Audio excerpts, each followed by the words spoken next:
So you made it to Manhattan, Kansas, but you don't know where to go out to eat. You don't know if you want to order in, you don't know if you want to make dinner at home, but you don't know where to eat in town. Well, that's perfect, because today we're going to talk about eating out at restaurants in Manhattan, Kansas.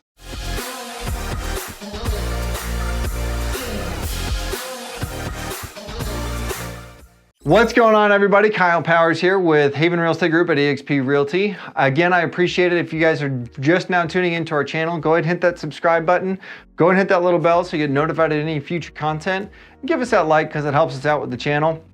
Please share this video with anybody and everybody you know, so that way it helps us grow as well. Today we're going to jump right into it. We're going to go over what it's like to go out to eat in Manhattan, Kansas. Yes, I know you think, okay, Kyle, great. It's somewhere to eat. That's fine. It's a little different here in town because different times of the day, different times of the year, different times of everything matters as to when or what you can expect whenever you go out to eat. For example, during the fall time period, when you go out to eat in Manhattan, if you're going on a home game day weekend, good luck. You're waiting for an hour. Let's just use my favorite restaurant in town, So Long Saloon. Okay, my wife and I are going there tonight. You're going to be waiting for an hour or longer, maybe 2 hours waiting in So Long Saloon. One, because that's why it's so awesome, because it's a small space, gives you an intimate feel with everything and everybody there. But two, because it's so small, everybody likes to come back here into town for the game day weekends and reliving their glory days, or just going out to a place that they used to love to eat whenever they were here in town back in their college days. So during the fall, the game day weekends, good luck, you're going to be waiting, especially if you have a big party. You might as well eat out at the tailgate, or you might as well eat at your hotel or Airbnb, whichever you're staying at. So be cognizant of that. If it's during the fall and it's an away game or something along those lines, a little better. However, what I will tell you is that the bars still get packed because people are going out to the bars to be watching the games and in Manhattan and still have that feel of being in the college atmosphere and enjoying that piece of it. So during the fall, it's definitely, if you're on a weekend, in a game day weekend, it's definitely gonna be a little packed when it comes to that piece of it.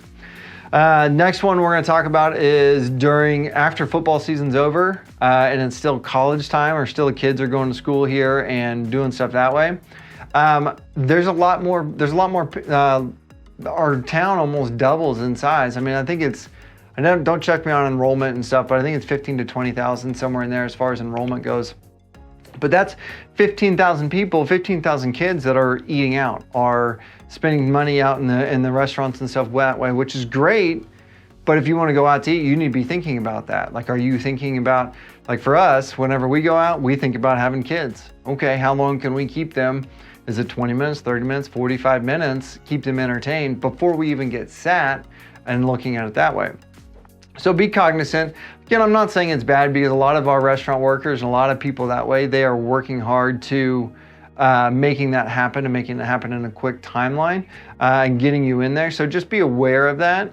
But shooting into that one, that's just kind of gives you a good idea of what to kind of expect. Now, running into it with during the times that there's breaks, Christmas breaks, spring breaks, summer breaks. Me being now living in this town for 16, 17 years, I would consider myself a townie at this point in time. Yes, I will give myself that title. But what I'll tell you is, what we are looking at is our population drops drastically. So that's a big one to kind of pay attention to and kind of be aware of.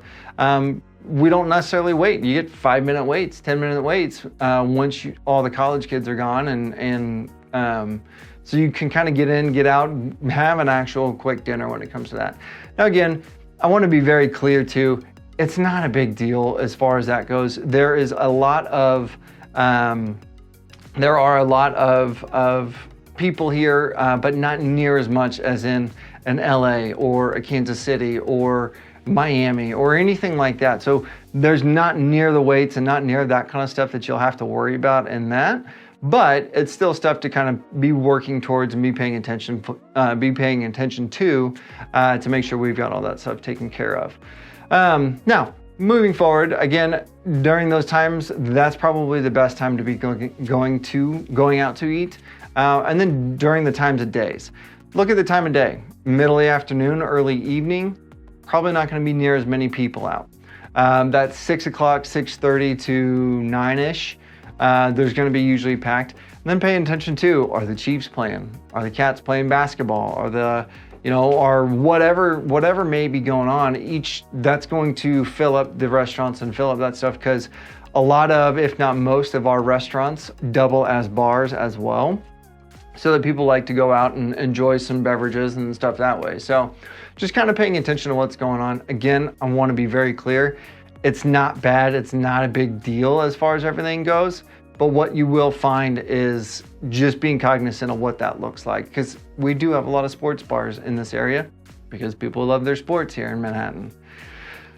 So paying attention to that. What you're going out to eat, obviously that's going to come into play too. If you're looking to, if you have a craving for Chinese food and it's during the K-State game, probably going to be okay. There probably won't be much of a wait there. But I do know, like this past Christmas season, my family and I went out to eat, and we hopped around restaurant to restaurant because everything was 10 minutes, 20 minutes, 30-minute waits on stuff. So you just got to be aware and be flexible, be fluid with everything.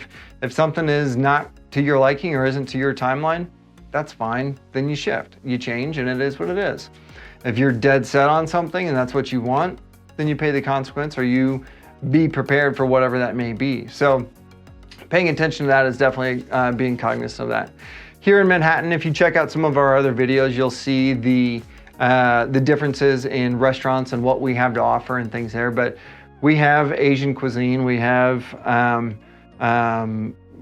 we have burger shacks, we have all kinds of stuff as far as what to kind of expect. Like I said, Chinese food, Japanese food, we've got steakhouses, we've got burger shacks, we've got sports bars, we've got Buffalo Wild Wings, for example. So there's all kinds of differences and all kinds of different stuff that you can kind of enjoy. The thing that I like about Manhattan, by no means would I say Manhattan's kind of a foodie town. However, I will say there's a lot of great local places here in town that I would highly recommend. Again, if you've watched any of my videos and it's about food, So Long Saloon is my hands down is my go-to. Getting the Nancy beers and the specials there, hands down, it's what I go for every single time. It's amazing.